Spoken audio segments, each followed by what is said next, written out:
Hello, everyone. Good afternoon. It is my pleasure to welcome all of you to the webinar towards a strategic version of open repositories in Europe. It is part of EUA's webinar series, The Future of Scholarly Communication.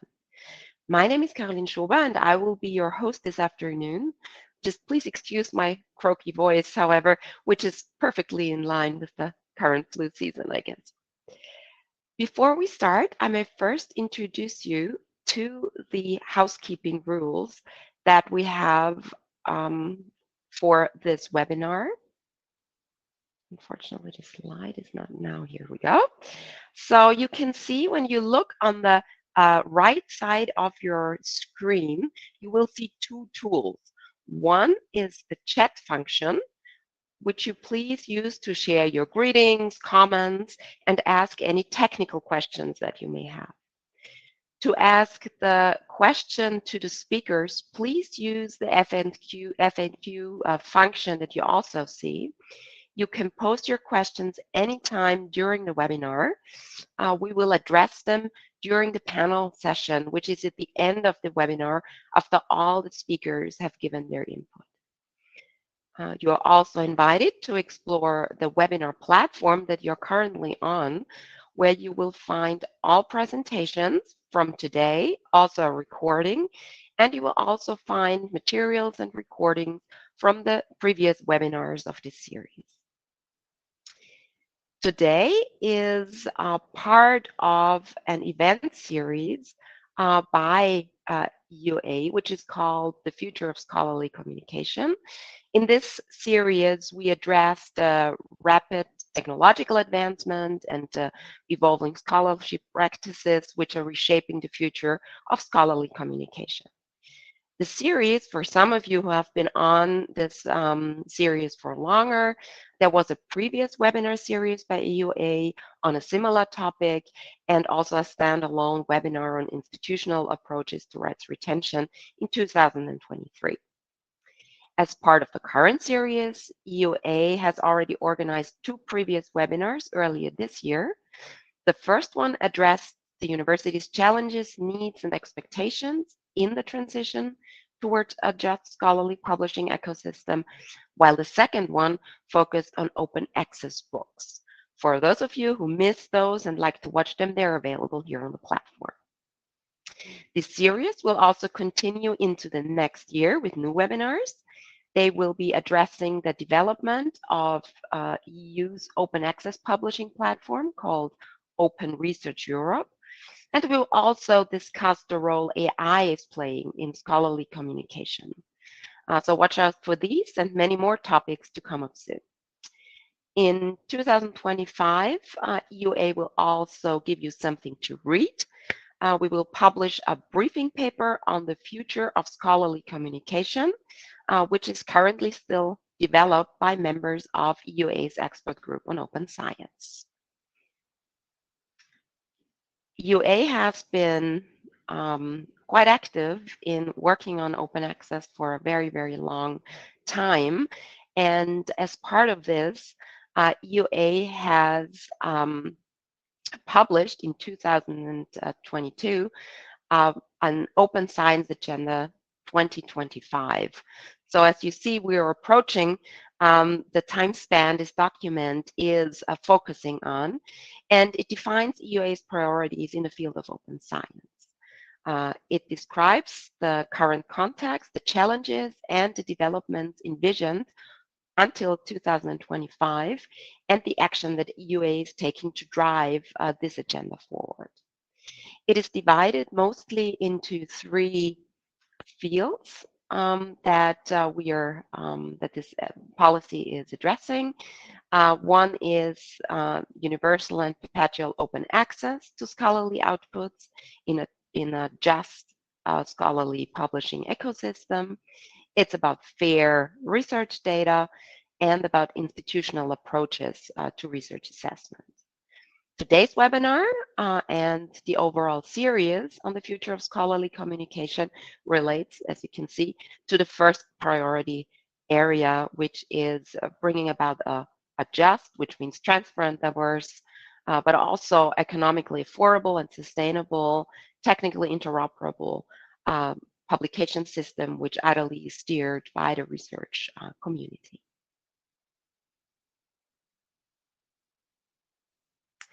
Today, we will hear 4 input talks, which are 10 to 15 minutes long each, and they will give us a very good overview of what's going on in the field of open repositories, not just in Europe, but also beyond. Eloy Rodriguez will present a survey and report on open repositories in Europe. Melissa Harrison will give us more of the European perspective by talking about Europe PMC's activities. With Melanie Orphan, we will dive into the global perspective and look at what Archive is and what it is doing. And last but not least, Niamh Brennan will dive with us into the institutional perspective of how Trinity College Dublin addresses the topics in real life. I will introduce our 4 outstanding experts in more detail as we move along in the program. Otherwise, you forget how they are until we are there. If you have any questions during the talks, please don't forget to post them in the Q&A so you don't have to remember everything. And we will address them following our 4 input sessions in the panel discussion that is following. With that, I will come to the next speaker. And I would ask Julia to change the slides here. Our next speaker will be, or first speaker will be Eloy Rodriguez. He is the director of the University of Minho Libraries in Portugal. Eloy has been working on repositories, open access, and open science for almost 2 decades. And one of the things he did was he established an institutional repository at University of Minho as early as 2003, and has coordinated the university's team working on the Portugal Open Access Science Repository. So you see he has ample experience. He also contributed to several EU-funded projects related to open access and open science, like OpenAIRE and FOSTER. And he's a colleague member of mine at EUA's expert group on open science. He's also chair of the executive board of CORE, which is the Confederation of Open Access Repository, or he was that until 2021, and he's also contributing for a lot of projects I will not mention here in this field. And today he will present a survey and report titled Current State and Future Directions of Open Repositories in Europe. Eloy, the floor is yours. Thank you very much, Caroline. I'll need my slides, so they are on. So I'll be presenting today about work in progress that has been developed by several organizations, CORE, the Confederation of Open Access Repositories, LIBER, Spark Europe, and OpenAIRE. And I'm also on my presentation, I'm also here. I'm the executive member of the executive board of OpenAIRE, and I also kind of presenting here both on my Minho and OpenAIRE quality. And this was launched already almost two years ago with these 4 organizations trying to develop, working together to strengthen the European repository network.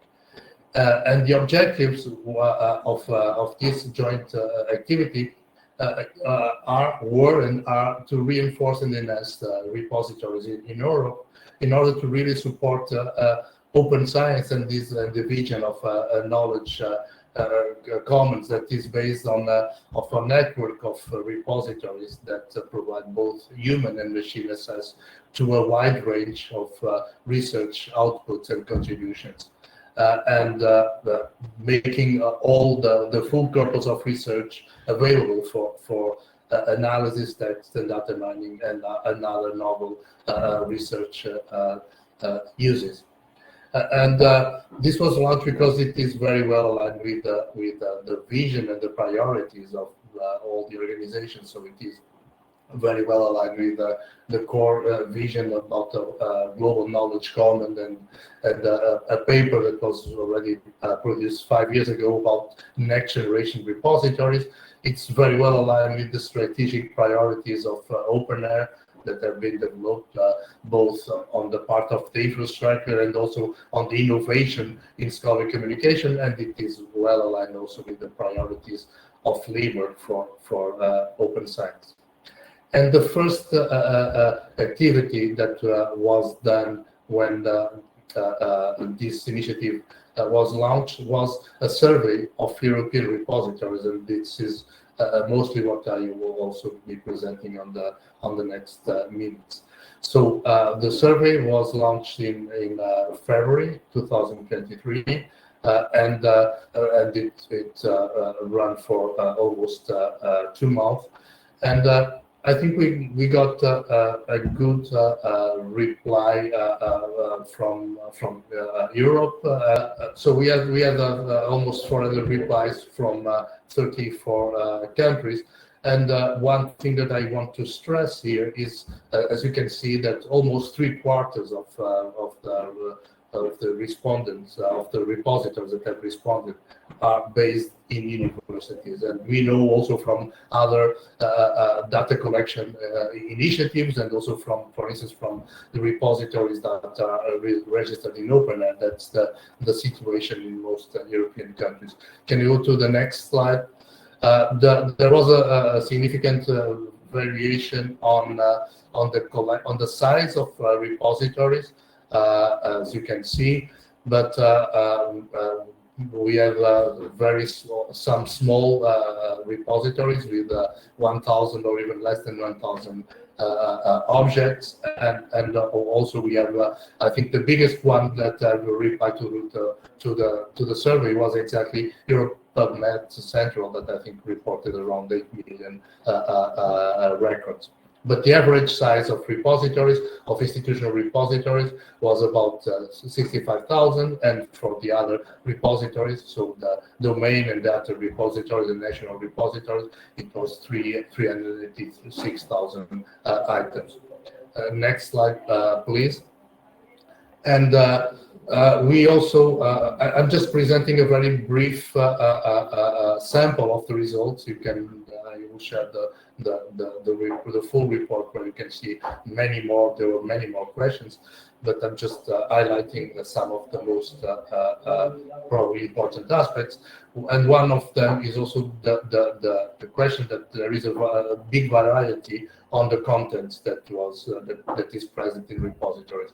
So in the majority of the responses, the repositories collect and host published articles, but also a very big number also include thesis and dissertation, conference proceedings, and various other types of objects of research results, including research data, preprints, etc. Next slide, please. And another interesting point is the question of diversity and language diversity. As you can see, there are in the majority of countries, you can find publications and other research objects that use different languages. Not only English. English is not the predominant language in many countries, while the English is still very well represented even on those countries. Next slide, please.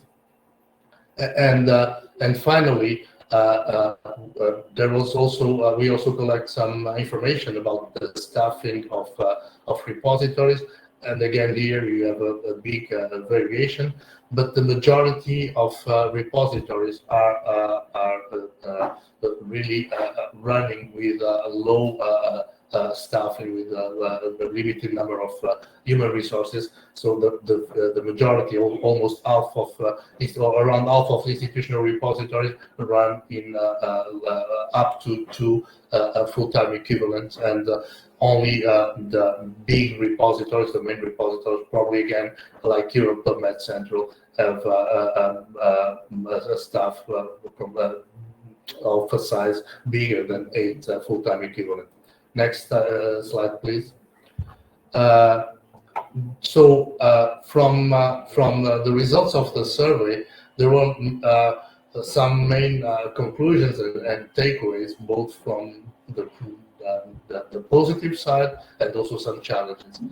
So one of the main conclusions is that European repositories acquire, preserve, and provide access to tens or possibly hundreds of millions of valuable research outputs. And because of that, they represent a critical infrastructure for the European open science landscape. And the second one, as I already highlighted on the slide, is that the majority of repositories are based at universities. And because of that, this makes them quite sustainable because of their host institution. And their collections are being well used by the research community and beyond. But the next slide, please. But we also found some challenges, and some was kind of surprising. And one of them, it was probably one of the most common, is really keeping up-to-date functioning platforms, especially regarding updating software platforms, but also having a robust infrastructure in place is a challenge in several repositories. The second challenge is related with applying consistent and comprehensive good practices regarding metadata preservation and usage statistics. And finally, and in a way, I think it's also probably the most important, because many of the lack of resources probably are related with this. Is there is a challenge of gaining the appropriate visibility in the scholarly ecosystem. As I already said, the full report, you can find the full report in Zenodo, and you have the link there. So next slide, please. From the results of this survey, we have been working on trying to develop a strategy for strengthening repositories, and we have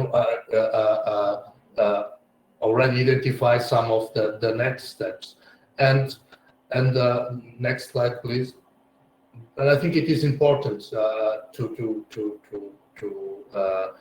highlight the context that we are living in, because we think that there is really an opportunity for a renewed and reinforced importance of repositories, because there is an increasing recognition of the limitations and problems of the commercial and fee-based models in scholarly communication, and the need to invest in not-for-profit and community institutional infrastructures and services. And for instance, we might remember the Council conclusions about of May 2023, where the ministers of science of the European Union countries have exactly called for going beyond the models based on paying publication fees and investing in not-for-profit and community-led infrastructure.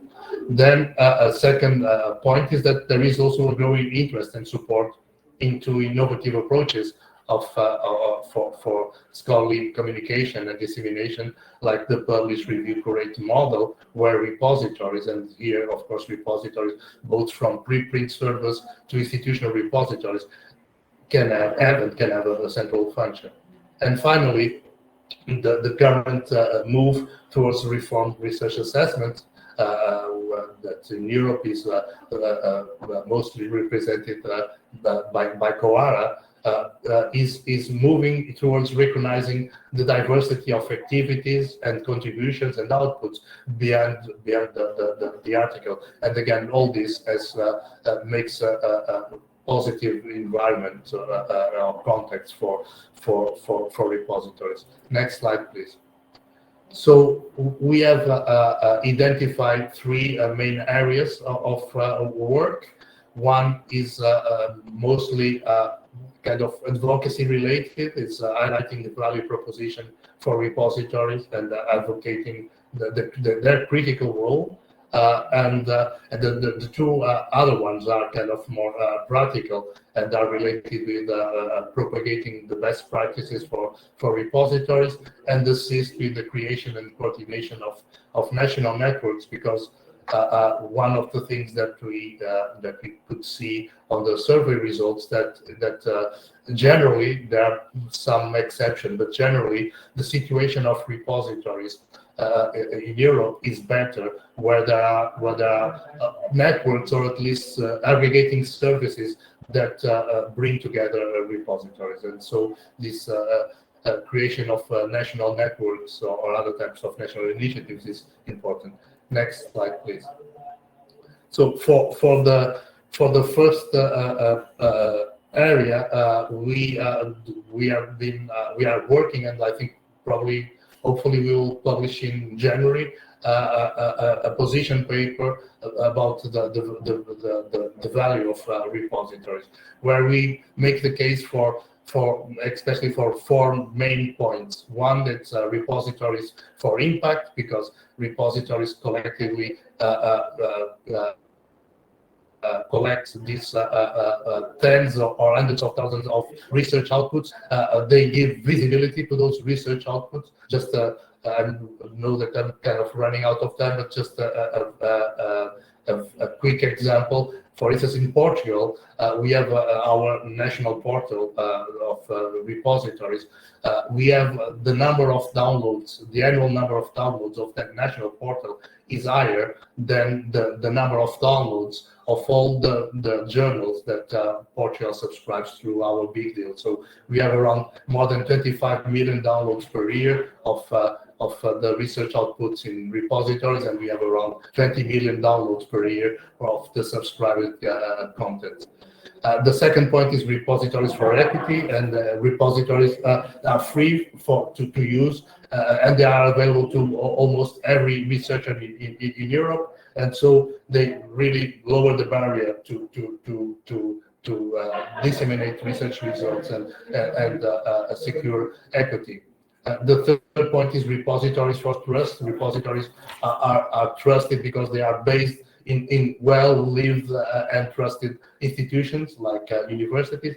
And the fourth point is repositories for innovation, and repositories by using common standards and technologies that assure seamless access to both humans and machines. They are really helping building these new innovative tools based in generative AI and LLMs, and they are also a base for Diamond OA and this model of the publish review curate. Next slide, please. And for the two other points about best practice and creation and coordination of national networks, we are using we are working to develop to implement some of the ideas that were developed in a proposal for a European Commission funded project, and that are really related with both having a better knowledge of the landscape, enable actionability in repositories, to work with AI, and also to promote and facilitate good practices.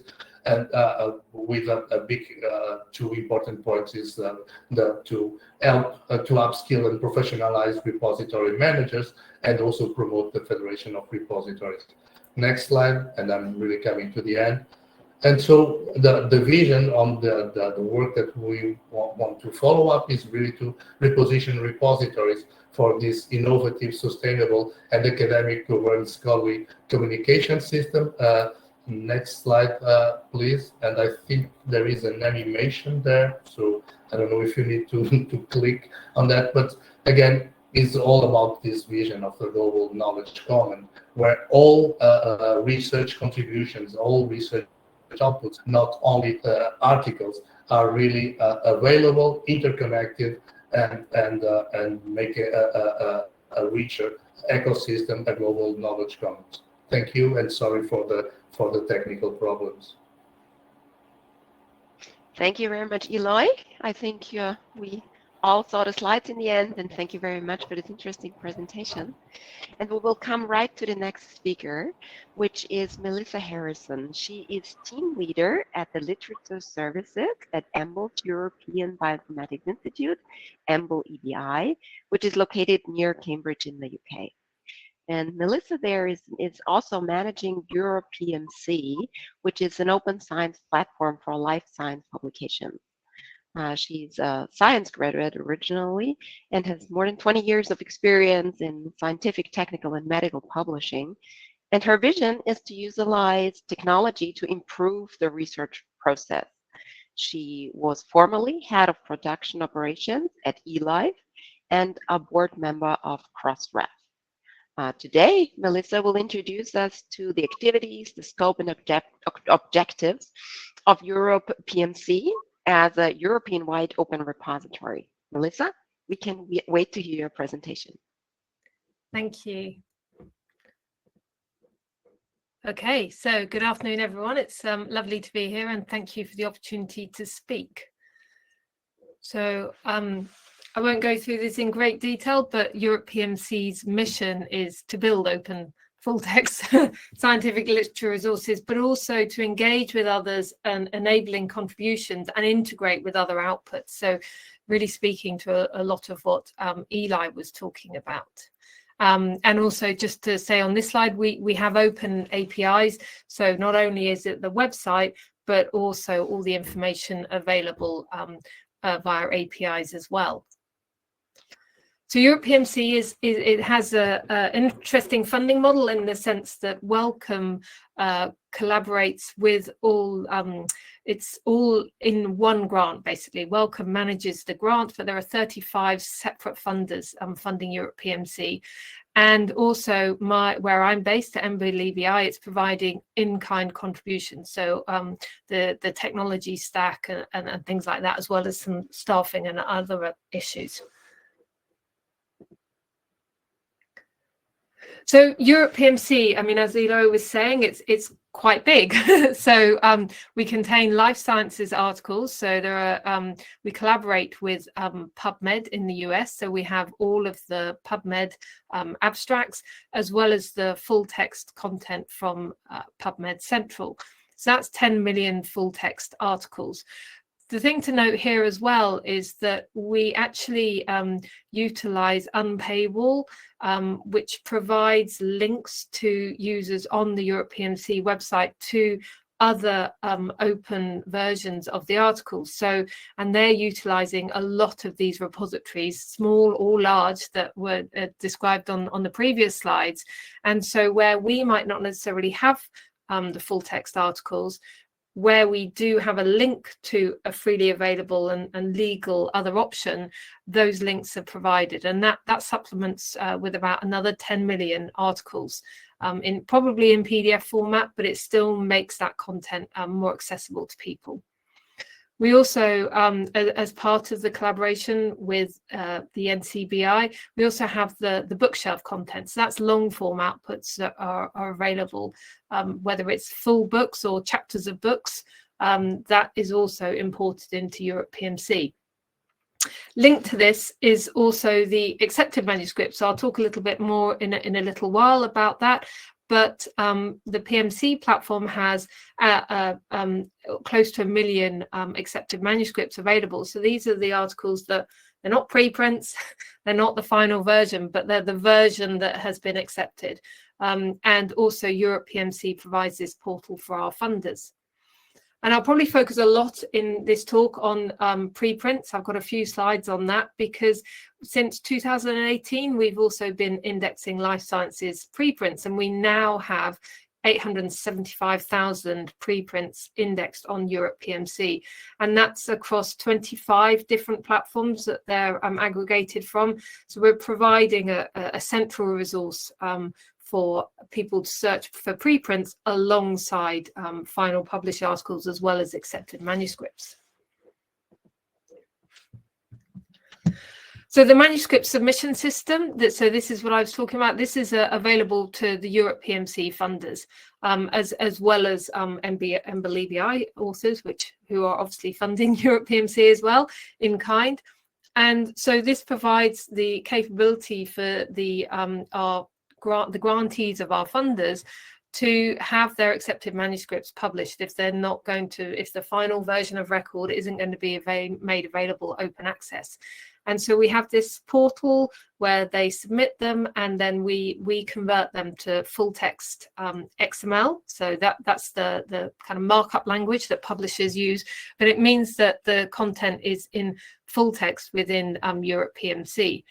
And we also add value to these. So persistent identifiers are important and part of the ecosystem for linking different articles, different aspects of the outputs. And so we do things like add research organization identifiers, so raw identifiers to the affiliations of the authors.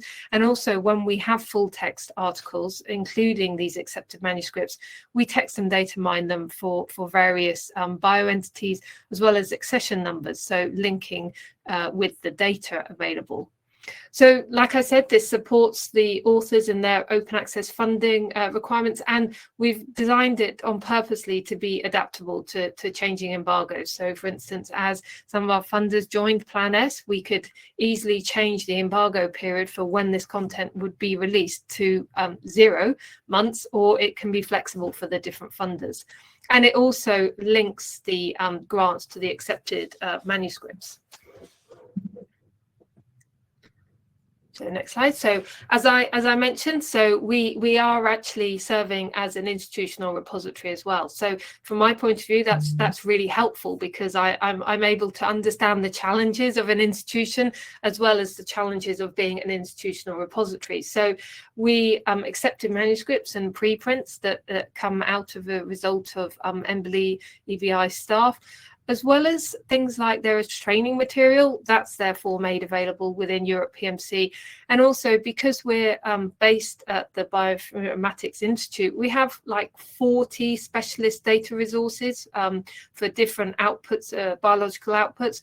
And because we're all under the same roof, it means that we can work together to foster and create the links between between data and the literature. So as I said, I probably focused a lot on preprints. So as I said, it was in 2018 that we started indexing preprints, and we slowly built up from a starting point of a few servers, and now we're indexing over 34 different preprint servers. There's criteria that we insist on for inclusion. So for instance, there has to be a published page with the ethics standards and of the preprint server, as well as it has to be within scope for Europe PMC, which is life sciences, and also has to have published, well, not preprinted as in posted a certain number of preprints. We don't start from a kind of a point of 0. So based on what is happening and the publish, review, curate model and how preprints are a large part of that, we've been working hard to build trust in preprints. So one of the things that we have been doing is working with Crossref and other platforms like Society, which is an aggregator of preprint peer review, to link peer reviews to preprints. So now on the main page, on the main filters, you can filter articles based on preprints, but also those that have been reviewed. Now, obviously, whether a journal article or a preprint is withdrawn, there are lots of standards around in the publishing ecosystem to manage that for journal articles. But the metadata and the standards isn't quite there with preprints. But actually, what we've managed to achieve is a process whereby we can identify the vast majority of preprints that might have been withdrawn and indicate that on the page. So again, helping build trust in this system. And we also have full text preprints. So we had a COVID-19 project where the aim was to create a large corpus of preprints and literature that would help for a potential future pandemic or issue, because as Eli was mentioning, it's really important for the machines and AI to access content like this. And then also for our funders, we convert all of their preprints to full text as well. So this just really helps with the large volume of full text content that can be used in AI systems in the future, but also are integrated in search, and it's much more easy for us to do things like the text and data mining on full text articles, so that we can foster greater linkage with data, also between preprints and different versions, and also we're looking at software citations as well.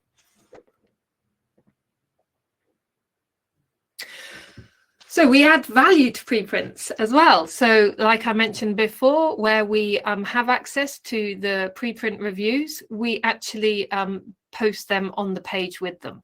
And so it allows users to be able to actually go and find the reviews of preprints, and also to know whether a preprint has been reviewed or not. So again, it's this publish, review, curate ecosystem whereby kind of preprints are acting as a published piece of information, and the review status can happen independent of journal article publishing, and can be done faster and in advance and in the open. We also have an ORCID claiming tool, which allows people to claim articles in Europe PMC to their ORCID profile. And so that has been enabled for preprints as well. So it allows them to make that link more easily between their preprint outputs and their ORCID profile. And we've also added preprints to the citation network, because they're an important output. And if they are citing a journal, or a journal is citing them, then they should be getting the kind of credit and kudos and part of the interconnection there. So we created an article status monitor because as Europe PMC has research articles and preprints, it made sense for us and for users. We have had feedback that some users have integrated this into this system. I'll explain in a minute, but basically you can input IDs of preprints or articles using DOIs, PMIDs, or PMC IDs, and this is also available programmatically, and see whether there has been an update. So for instance, if a preprint has been published, or if there's a new preprint that's been made available, or whether it's been withdrawn, all these sorts of things can be found using this tool.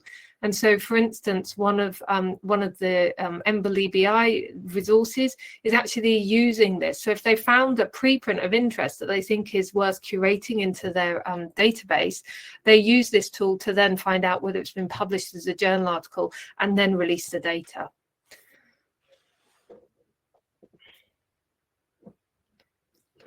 So just to recap on that, so Europe PMC and Open Science within Europe. So we do provide the function for our funders and our institution to publish accepted manuscripts via the Europe PMC Plus system. We're really involved in the preprints workflow and the promoting preprints and enabling issues like enabling new workflows like publish, review, curate, and pulling together the associated reviews where possible. And we're working with other groups on that as well, and trying to kind of foster better collaboration and also ideas. Right, I realize that's my own timer telling you I'm out of time, and also by adding value to the literature with links. And so that was my last slide. So this is my acknowledgements of the literature services team as well as our funders. Thank you very much.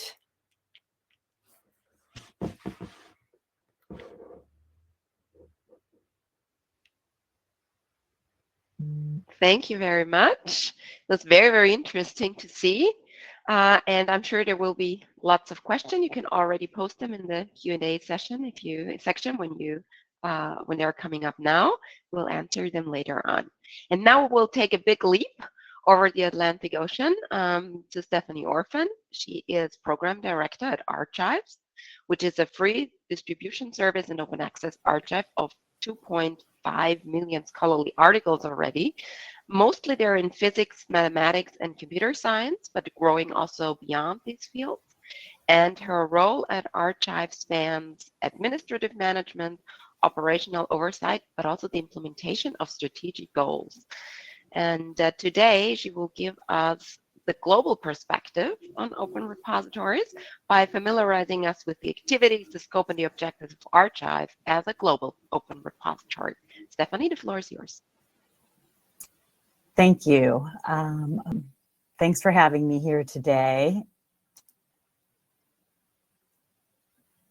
Well, while I'm waiting for my slide to load, I just wanted to get started to say, for those of you who are not familiar with Archive, we are an open, curated research sharing platform serving the global scientific research community. Openness is in Archive's DNA.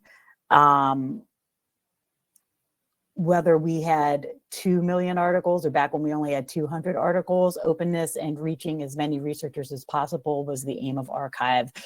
We were started in 1991 by a researcher at Los Alamos National Lab, Paul Ginsberg, as a means for getting research in physics out quickly into the hands of physicists without the delays that are involved in the traditional publication process. Paul moved to Cornell University in 1991 and Archive moved with him, and it is now housed in New York City at Cornell Tech's campus, which is where I work out of. We are an ePrint server that hosts preprints, which we are most known for, but we also host conference proceedings and published articles. We are an essential resource for the communities that we serve. Archive has been growing by leaps and bounds over the last 5 years or so. We've been steadily growing for 30 years, but growth has really ramped up in the last 5 years or so. When I first started 2 years ago, our average monthly submissions were in the 16 to 17,000 range. Now they're in the 20,000 range. In October 2024, we had our most submissions in a month ever, which was over 24,000 submissions that month, which was a 17% increase over October 2023. October is normally like a very big month for submissions at Archive. Archive fundamentally was created by researchers for researchers. And so really our mission at the end of the day, if you boil it down, is to serve researchers. We provide a way for researchers to read new work and stay current, to share their research quickly, and to support open access.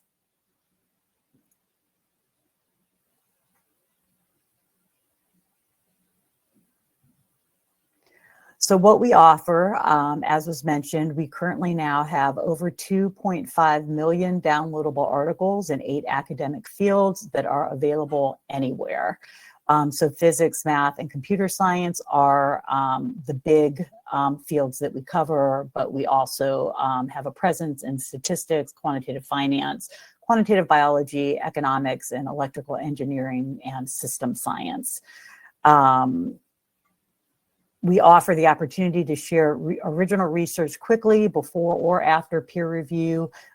60% of Archive articles are also found in journals. They either, going on to get published after they've been put in Archive, or sometimes people will post the article in Archive post-publication, but about 40% of content in Archive is only found on Archive. And for some fields of study, Archive is the resource. We also serve an important role because, we're available to anybody with an internet connection without other barriers. We had some staff recently out presenting at a conference, and they were approached by a professor who's in the States now, but who had done his research initially in Africa, and said that Archive was one of the few resources he had available to him at that time for research in his field of study. And that's really what we're here for.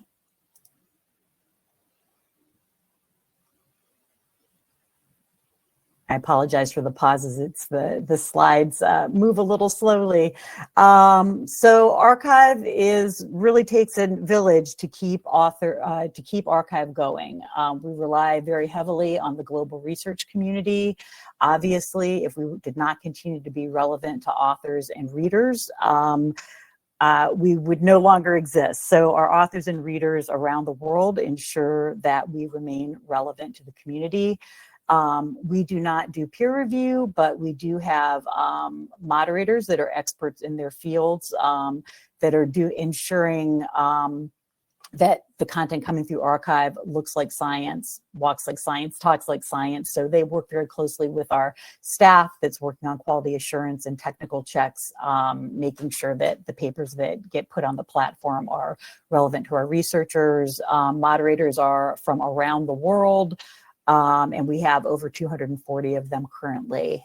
We also have 3 advisory councils with advisors, and each of the sections of archive have their own committees and chairs of those committees that help shape what archive is doing.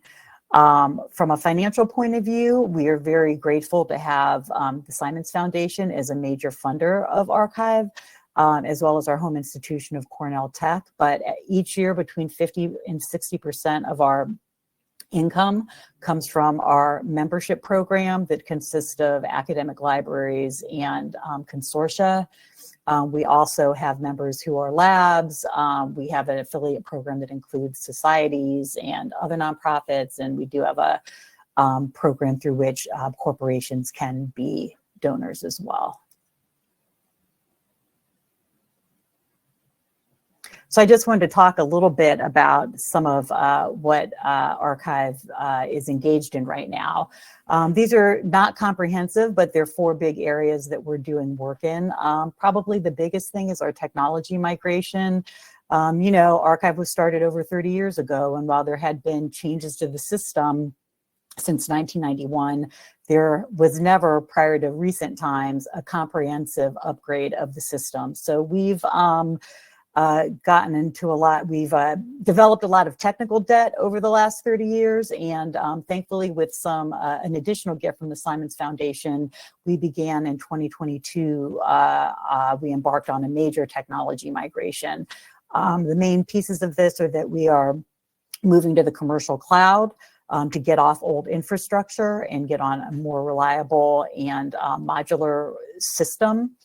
And we're also modernizing the code base, which will lead to us being able to be a lot more flexible in the future and getting involved and introducing a lot more things that were somewhat limited now just by where we are technically. A big piece of the technical migration also is related to introducing more sophisticated quality assurance checks. This will help our staff and moderators as they deal with this growing influx of content. The more we can put on technology to help us suss out problems, the less we'll have to rely on human eyes to deal with 20,000 papers a month. We're also in the process of updating our metadata schema. This was a project that started in 2021 and for various reasons ended up being put on hold, but we've brought it back. We've had a number of very good meetings this year with metadata experts from across the community. So from some scholarly publishers, at societies, from DataCite, folks at Astrophysics Data Systems and CERN that share content types with us. So we are working towards being able to update our metadata schema. Some big highlights of that will be to properly capture funder data and to make better use of PIDs. We're also looking to strengthen moderation. There's both a human and a technical component of this. We're actively looking to expand and diversify our moderation pool. And we're also doing work to improve the tools that we present to our moderators and staff. So Archive Check is a tool we've been working on for a couple of years, and we've been making iterations on it over time. And we're finally back in like the final phase, and we expect to be rolling all that out to all of our volunteer moderators soon, so that we can again offer tools that make it much easier to deal with the influx of content we're dealing with. We've also been spending a lot of time and effort on accessibility measures. We view that content can't really be open access unless it's accessible regardless of disability. We did some research in this space in 2021 and 2022, and you know, we're hearing from researchers that HTML is really what is most beneficial to those who have difficulty managing PDFs. So we have been working on creating HTML papers of archive papers. Most submissions come in as tech, T-E-X, tech source, and so that allows you to easily, not quite so easily, but it allows a method to create HTML papers. So we, in December of last year, rolled out experimental HTML papers on the archive platform. All new papers are now available in HTML, and we will be going back and doing the rest of the corpus over time as we're able to do so. We also this fall and last year had accessibility forums. All of those videos are available online for anybody interested. There's a paper on archive about our accessibility research, quite a bit of information out there about our work in accessibility, and I'm also happy to answer any questions later about it.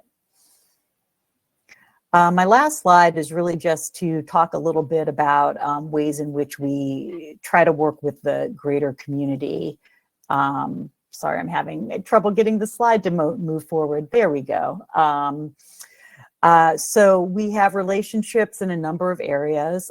HAL, the French Archive for Scientific and Academic Community, in the academic community, sends us content. We take proxy submissions from HAL.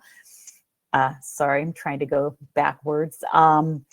CORE, you know, the global aggregator of research, has a recommender service that we have integrated into Archive as part of our Archive Labs offering. Archive Labs is a way for us to allow people to integrate services with Archive without us having to add them to the main platform. It's an exploration space, so any abstract page on Archive has at the bottom of the page some tabs that have the various labs projects, and so Core Recommender is available under there. We have a close relationship with CERN. They are currently represented in Archive governance. Alex Coles is a member of our institution's advisory council, and content from Archive ends up in Inspire HEP that is part of Inspire at CERN. Astrophysics Data System in the States does cross-linking of papers with Archive. We also have an arrangement with Astrophysics Data System where we share data with them that assists them in the recommender service. We have regular check-ins with BioArchive and MedArchive. And I wanted to mention that we are part of the SCOS family, the Sustainability Coalition for Open Science Services. We were part of their third round of funding and continue to be part of that community. So I'll wrap things up with that. Thank you, everybody, and looking forward to answering any questions you may have. Thank you very much, Stephanie. We will now we got the perspective of large repositories, and we'll now go into looking at an institutional repository. And Neve Brennan, she's the program manager for research informatics at Trinity College Dublin. She works primarily on research reporting, evaluation, and impact. And Neve is responsible for the development of Trinity's research support system and its institutional repository, Tara, that she will tell us about today. She's also a member of several national and international groups of open access to research outputs, like Open Air, but I will not go into any details since you're already running a little bit late, and I want Neve to get her full 10 minutes, so you can tell us what we can learn from your experience in setting up an institutional repository. I'm going to do this quite quickly because we're going to be out of time. Greetings from Trinity College Dublin, the University of Dublin, on the very edge of Europe. And it's a 400-year-old university with cutting-edge research. And that's why we built our institutional repository a large number of years ago. But first of all, I'm just pressing my slide here now. First of all, we built our CRIS system. I'm hoping that that is going to load now in a minute. And that was an integrated management system to help to manage our research and to manage the support for our research. It was based on a system that we built ourselves. So that is something that we built sorry, I'm just starting off my stopwatch here. So that system was the very beginning of the current research information system in 2002. It was maximizing impact and saving researchers time. So that's quite a long time ago. After that, we then built our institutional repository, TAR, and integrated right into the heart of this current research information system. It's very easy to upload publications, and that's the idea, is to save our researchers time. Just click a button in the CRIS and you could upload your publication to the research support system. All the metadata is transferred over. Don't even try to look at this, but maybe later on you can see it. It's a picture of a fully integrated system that's very mature. You can see Trinity's research support system, the RSS, and that pulls in all kinds of information from HR and student information and so on. It shares it with TAR, with our institutional repository, and it does all kinds of reporting, including, very importantly, the academic promotion system. So when we're ready, and our institution isn't quite there yet, but there's a lot of talk about it, we will be able to do full open science reporting. We can already do quite a lot of it for our higher education statistics at the moment. So so that's our system. That's the way that it looks. A little bit about TARA. It's fully registered like most institutional repositories in Open Door, ROR, all the other repository directories. It's compliant with Open Air, Plan S, Horizon Europe, European Research Council, Irish funder policies. It's harvested internally and externally by Open Air, Dart Europe, BASE, Google, and a whole lot of other areas.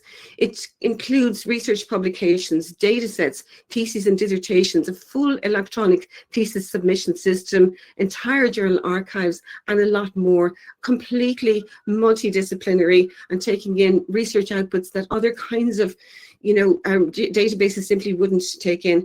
Plus, alongside it is a comprehensive range of training courses for staff and students. So TARA, of course, is not alone. It's in really good company with institutional repositories that are similar right across the world. Over 5,000 of them were registered in Open Door in 2021, and we know there's a lot more of them, comprising as they do these extraordinary engines for little workhorses that provide metadata, persistent identifiers, licenses, harvesting. They're equitable and sustainable. They're powerful, non-commercial infrastructure that serves the needs of institutions, and that's what makes them sustainable. It's all about community. So, just the next slide. TARA, we have an open access policy in Trinity, like so many other places, that requires every staff member and research student to provide an electronic copy of their final peer-reviewed draft of each article, conference paper, thesis, etc., into the repository. So with all of this, you'd imagine, how are we doing? Well, like so many others, we're somewhere between 40 and 50% compliance with our open access policy. But we're hoping to move on and get better at this. A number of years ago, when we had a KPI, which was about the percentage of publications that were available on open access through TARA, we hit 60% plus. So we know that the key performance indicators and the monitoring and reporting are really crucial in this area. So we're working on that now as well. Our strategic plan says that we're going to lead on open scholarship and promote open access publication. And of course, we're committed to implementing the LERU open science policies as well. So as I say, how that works out is that we're still at around the 40 to 50% and could do better. And I'll talk later about our national policy and its aim to have 100% of research publications that are publicly funded to make them available by 2030. In one school in Trinity, we see the way forward, and that's the School of Nursing and Midwifery, where they've put in recognition and a reward for open access for each peer-reviewed journal article or book chapter that's co-authored or authored that's uploaded to Tara. So that was initiated just last year as part of the Nursing and Midwifery Schools Research Maintenance Grant Programme. And we've seen in that short period of time, it's not even a year, an increase in open access deposits in Tara of over almost 300% in the past year, unsurprisingly. So repositories, as Eloy mentioned, and I'm not going to go through this again, are important for impact. And impact was the reason why we built our repository in Trinity in the first place, to get increased citations and provide access for policymakers to, and for equitability and interoperability. Repositories are also important for equity, and I wanted to show you an example. Equity for disciplines, equity across the globe, but also from the point of view of disabilities. This is an example of DARAT, the Disability Accessible Research Archive in TCD, and it's in Tara. It provides for a selected number of articles, a plain text version so that the ordinary person can read it, and an audio and video supplement with Irish Sign Language as well as part of it. So for me, that's really the way forward, is this enhanced materials that we can provide within repositories. Also, of course, in repositories, we have trust, and here are data sets that are accompanying and validating publications within the repository itself. In innovation, again, Eloy mentioned that within Trinity, we're looking at support for Diamond Open Access. The CRIS integration brings us multiple benefits for reporting. We also have a whole voluntary electronic legal deposit subsystem within Tara, and our current upgrade is going to provide even more functionality. So we're looking forward to that. In Ireland, you can look at this later on. We've been working on open access policies for a long time, and a big milestone was the creation of the NORF, the National Open Research Forum, in 2018 and then 2019, our National Action Plan then in 2022, and then all the projects that we have going on. I'm going to mention a few of them now. Impact 2030, our national strategy on research and innovation, mentions and strongly acknowledges the National Open Research Forum and open access as part of the agenda, open research. This is our National Open Research Action Plan, and it says it's going to strengthen Ireland's network of open access repositories, amongst many other things. It's really worth a read. It covers all of the elements of open research in one tiny country. So there's a whole set of national projects that are being funded by the NORF, and I'll mention a couple of them now. One of them is the National Monitor, it's Open Access Monitor. That's being contracted to Open Air, who, as you know, have the knowledge graph with nearly 3 million research products underpinning it. There's also the University of Galway-led National Open Access Repositories project, aligning repositories, their metadata, and their support throughout the country. And they've got a whole lot of research outputs that you can read in relation to that, including just yesterday there was launched the Open Repositories Network for people who are working as open access repository managers, and that's really welcome. Our draft legislation, that's copyright legislation, it's not copyright legislation, it's addressing the issues around rights retention and secondary publishing rights. And it is requiring that research outputs must be deposited in an institutional or appropriate repository. So there's the repository coming in very strongly once more. The National Diamond Open Access platform is also just about to enter its pilot stage, having finished a feasibility study, and we're looking at strong links between National Diamond Open Access and institutional Diamond Open Access and the institutional repositories. So in an article in Nature, which some of you might have seen, there was an alarming headline that said, act now to stop millions of research papers from disappearing. And thank you, Brigitte, for reminding me about this. It says that there's so many journals that are disappearing, and they're disappearing without trace. We never get those research outputs, that knowledge back again. So the recommendation in this article is to deposit work in institutional repositories, and for institutions that don't have repositories to work towards instituting them. As Hussein Suleiman from the University of Cape Town said, if we adopt this widely, this could be a safeguarding mechanism for the knowledge of our current generation so that future generations can access it. So you can see the importance of these repositories. I'm just going to finish with two slides. One, where are we with Tara now? I'm not claiming that Tara is not even the best repository in Ireland, let alone the best repository in Europe or the world. It's an example of a repository that's been here for over 20 years and is going from strength to strength. We're upgrading to DSpace 8, and that'll be ready by 2025, looking towards enhancing the impact, which is really central to what we're doing, adding functionality, capacity, hopefully more automation of the ingest, saving our researchers more time, again, supporting Diamond Open Access publishing and hopefully overlay services as well. And finally, just going back to Eloy's wonderful report on that fantastic work that was done by Spark Europe, by Libre, by OpenAIRE, and by Core. TARA is just one of thousands of open access institutional repositories all around the world. They're here because they're sustainable. They curate their institution's research results and contributions. They disseminate their institution's research results, and they enhance their visibility. They enable open and responsible research assessment, and they provide expertise and training. What I would suggest, if there are any policymakers or decision makers in universities here today, to just remind us all that universities need to invest and reinforce their infrastructures and services like institutional repositories. They're providing them with very good value indeed. They should cooperate with other research performing organizations and funders and sustain these horizontal services like persistent identifiers, ORCID IDs, and the registries, and then establish shared infrastructures and services like national portals or networks and those networks that we've seen today. And finally, to invest in and reinforce the staff involved in managing these repositories, who are all important. I'd just like to give a shout out to the National Open Research Forum in Ireland, the individual projects, and the Irish Open Access Publishers IOAP group, and all the institutional repository managers out there who are doing such a wonderful job for us all and for society. Thank you. This was very interesting, and I'm very impressed how many slides you could talk about in 10 minutes. Congratulations for this. Irish people speak very quickly usually. Yep. Great, and it was possible to follow. That's what makes the difference. Julia, can you maybe stop? Yes, great. Stop sharing the screen. We will go directly to our panel discussion now. Maybe we can add all the speakers to be visible in the frame. Hello, everybody. It seems that there is a problem with the Caroline connection. Can you hear me?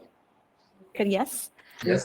So I will take over the moderation until we solve this. I continue with another question that is for Eloy and also for all. Yes, okay. Then we will get back to Stephanie with the question before. So the next question, and I will display it for all of you. It's to Eloy, but then also to all speakers. So let's start with Eloy. Keeping an institutional repository software up to date remains a challenge. So sustainability. What did the survey show? How outdated are repositories? I think I stated there is a lot of variation on the situation in Europe, and there are some repositories and especially in some countries where there is really a challenge to update repository platforms due to lack of mostly due to the lack of technical resources, so human resources in the university, or resources or financial resources to contract hosting services or technical maintenance services. And again, in general terms, the situation is better. So the problem is lower where repositories don't live in isolation in each university context, but they are connected with other repositories in the national course. So in general, again, I'm talking about our experience in Portugal. In Portugal, most of the repositories are hosted in a central hosting service that is run by the community. That means that when there is an upgrade for the software, that upgrade is made almost at the same time for all repositories, and even for small institutions that lack technical staff, they can benefit from that. That's one of the things that we realized. Where there are networks or shared infrastructure, the situation is better. Thank you very much.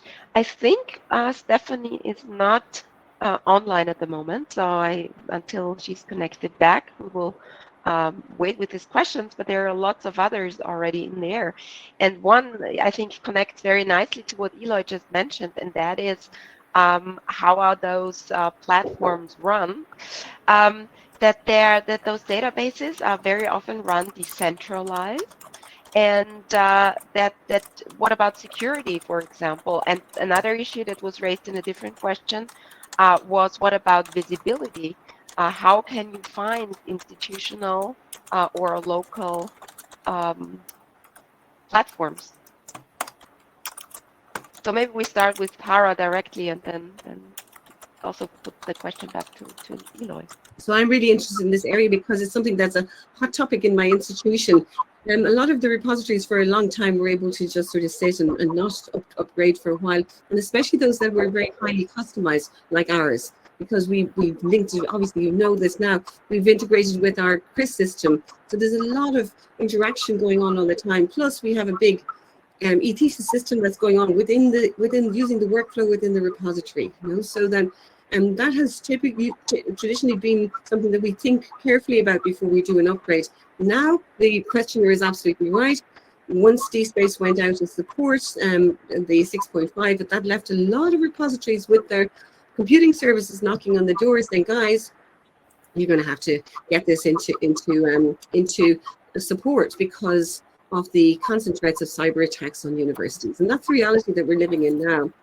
So we did an upgrade this year, and we're doing another upgrade to DSpace 8, as I said. And after that, we've been told by Lyrasis that it'll become easier to upgrade. So that's going to be something that we'll be looking forward to, seeing that previously it was quite a task to do this. So I think there's a number of different approaches that we can take. One of them is the idea of doing this kind of, you know, centralized support, you know, hosting, as Eloy's pointed out, but there may be other solutions to that as well.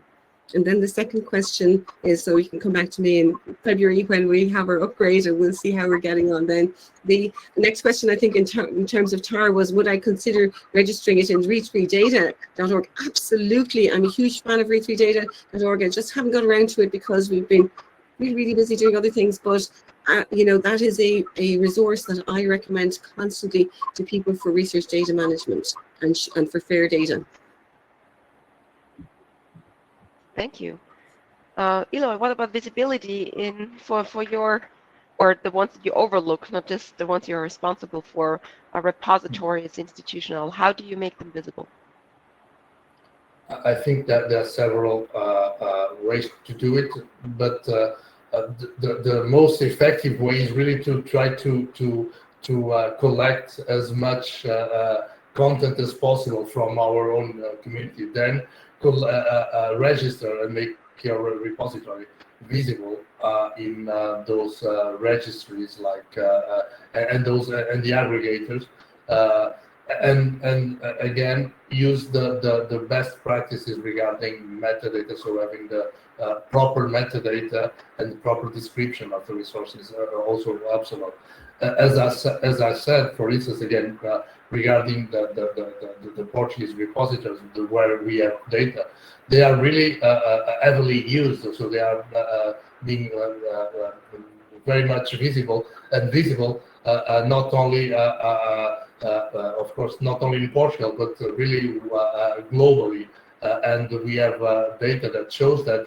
And even we have not done that recently, but in some years ago we have made some studies about comparing impact from papers that were available in open access in repositories with papers from also from the universities, but that were just available on journals, and in general. The impact was bigger when there is an open access version also available. So, but the way to do it is really follow best practices regarding using the good metadata and and make sure that your repository is registered in all those big aggregators and directories. Thank you. Niamh, you want to add something to the visibility issue? Thanks, Emil. I just forgot to say that sometimes people think that you have to go into a repository to find material to search it, you know, and I always forget because I take it for granted.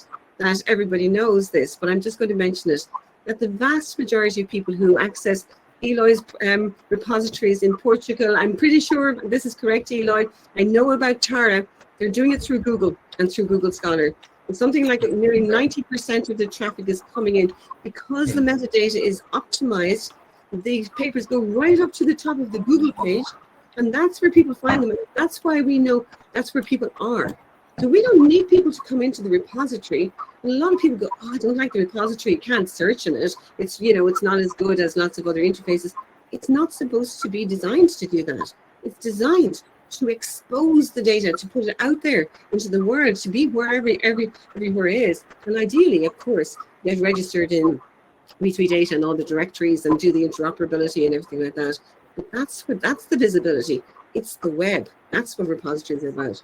That's a great thought you put out now, because that comes back to the question that I originally wanted to ask Stephanie. There was a question in the Q&A section asking that there's a report, I think it was done by Xenodo and others, on metadata of archives, and that it's not fully compatible with European standards. And the question was whether you're aware of this issue and how you are planning to address it. Yeah, sure. Thank you. I think my system cut out just when I was answering it before, so I didn't realize people didn't hear my answer. Yes, we are aware of the areas in which we're not meeting the standards. Back when we first took up the cause of updating the metadata in 2021, we did work with ERC, and I believe there was some sort of funding even that was coming our way to help us do the update. Now that we've revisited it, this is still very much a piece of it is looking to get aligned with the ERC standards. And I was involved in answering their survey questions, I think last year, about what we do and don't do with metadata. So, and just personally aware of where those gaps are. So yes, we will be looking up to shore up those gaps. Great.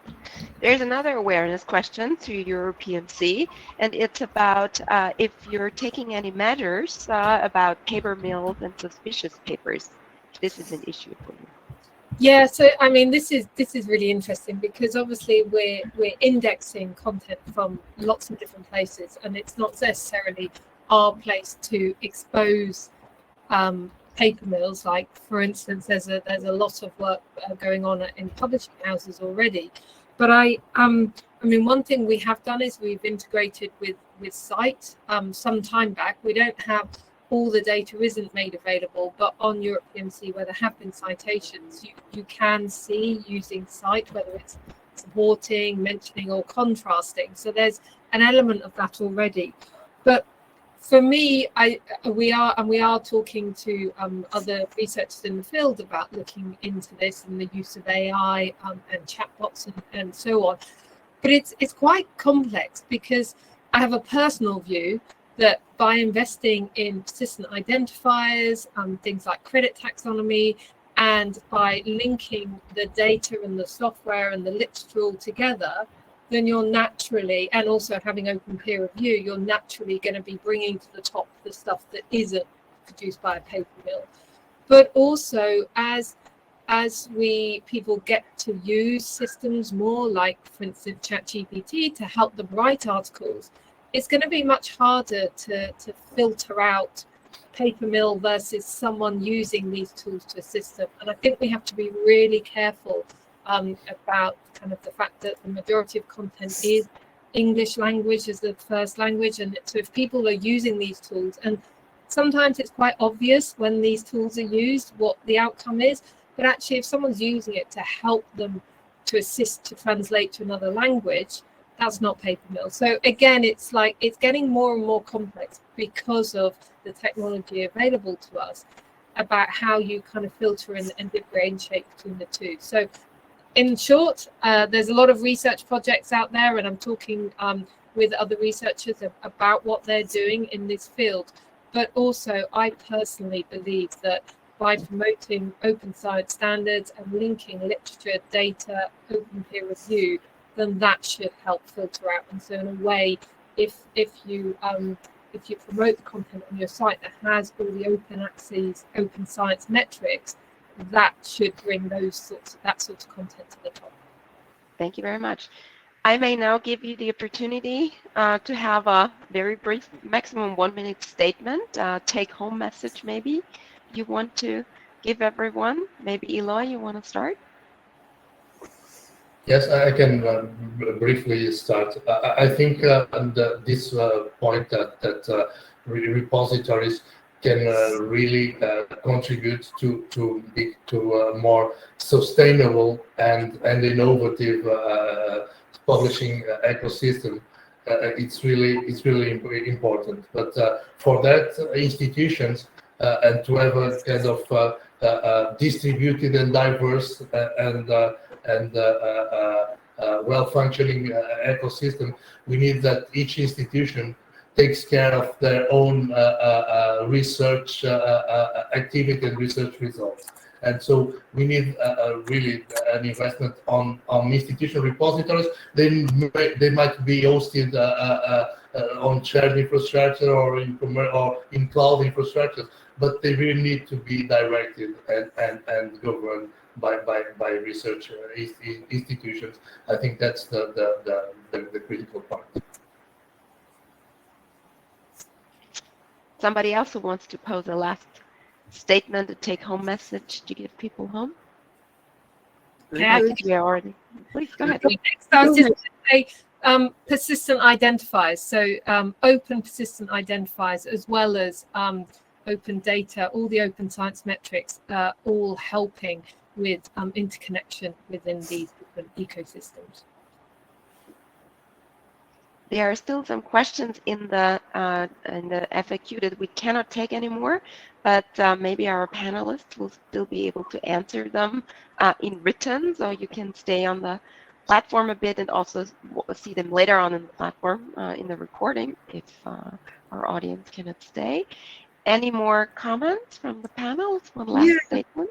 I'd just like to say kind of quickly that, 20 years ago, repositories were ahead of their time and they were often kind of in a corner of the library. Now they have come, their time has come.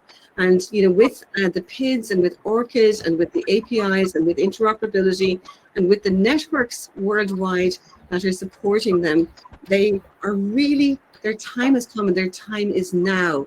And now is the time that we need them most as well.